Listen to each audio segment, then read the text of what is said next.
ബഹുമാനപ്പെട്ട ഹസ്സാൻ ഇബ്നു സാബിത്ത് വലിയ പണ്ഡിതനല്ലേ, വലിയ സ്വഹാബിയല്ലേ, അതാ മിമ്പറിൽ നിന്ന് റസൂലുള്ളാഹിന്റെ മദ്ഹ് ചൊല്ലി പാടുന്നു. സ്വഹാബികൾ റസൂലുള്ളാഹിന്റെ മദ്ഹ് ചൊല്ലിയത് എവിടെങ്കിലും ഒറ്റക്കിരുന്നല്ല, മിമ്പർ കെട്ടിയിട്ട്. സഹീഹുൽ ബുഖാരിയിൽ അത് ഹദീസ് ഉണ്ടെന്ന് മിഷ്കാത്തിൽ കാണാം. റവാഹുൽ ബുഖാരി. ഹസ്സാൻ തങ്ങൾക്ക് റളിയല്ലാഹു അൻഹു റസൂലുള്ളാഹി സ്വല്ലല്ലാഹു അലൈഹി വസല്ലം തങ്ങൾ ഒരു മിമ്പർ വെച്ച് കൊടുത്തു. ആ മിമ്പറിൽ അങ്ങ് കയറി നിന്നിട്ട് ശബീഹുക ബദ്റുൽ ലൈലി ബല്ലന്ത അൻവറു വവജ്ഹുക മിമ്മാഇൽ മലാഹതി അസ്ഹറു. കവിതകൾ ചൊല്ലുന്നു. സ്വഹാബത്ത് അത് കേട്ടിരിക്കുന്നു.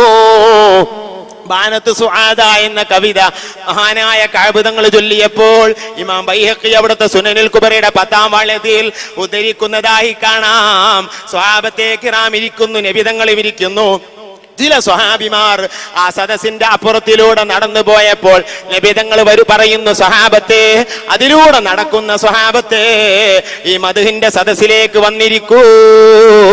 ഇമാം ബൈഹഖി ഇങ്ങനെ തന്നെ റിപ്പോർട്ട് ചെയ്യുന്നു. നമ്മുടെ മനസ്സ് റസൂലുള്ളാഹിന്റെ ഇഷ്കുള്ളതാവണം. അതാണ് ഞാൻ പറഞ്ഞുകൊണ്ട് വന്നത്. അള്ളാഹുവിന്റെ റസൂലിന്റെ മദ്ഹ് ചൊല്ലാൻ നമ്മുടെ സ്ഥാനം നമ്മൾ അതിന് തടസ്സമാകരുതേ.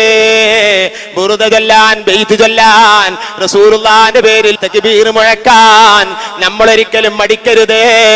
അള്ളാഹിന്റെ റസൂലിന്റെ നബിദിന ജാഥയിൽ അതിന് മുമ്പിൽ ആരോഗ്യമുണ്ടെങ്കിൽ നിൽക്കാൻ അറിവ് തടസ്സമാകരുതേ. സ്വാലിഹീങ്ങൾ മുഴുവനും അങ്ങനെയായിരുന്നു.